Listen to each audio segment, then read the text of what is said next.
And I mean, to the viewers who have been following events in the oil and gas industry for the past 5 years, I think the word final investment decision has been quite magical. Yeah.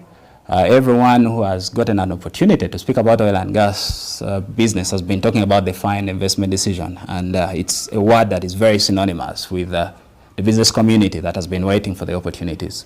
So the final investment decision simply means an irreversible commitment by the oil companies in conjunction with the government to move ahead to develop the infrastructure required to produce Uganda's crude oil.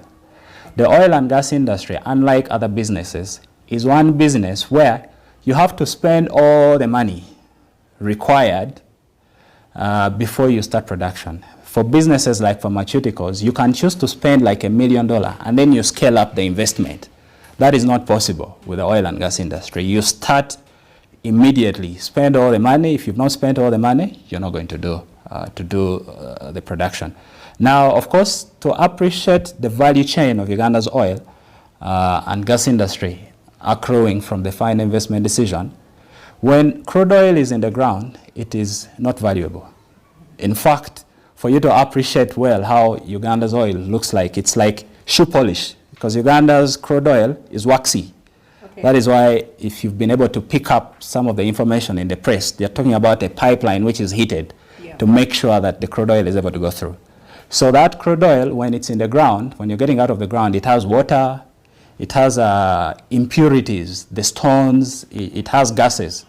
And at that point in time, you cannot use it for purposes of putting it in your car. Yeah. So the value chain of developing Uganda's crude oil discoveries is going to involve a two approach. Firstly, Uganda is going to build a pipeline. That pipeline is traversing through the southern districts of Masaka, Chotela, through Tanzania, up to the port of Tanga on the Indian Ocean. That crude oil, we will be exporting it to countries in the Middle East. They take the crude oil, and when they take that crude oil, because they have refineries, refineries are facilities that are used to break down the crude oil into usable products like fuel, like petroleum or diesel or even gas that you're able to put into the car.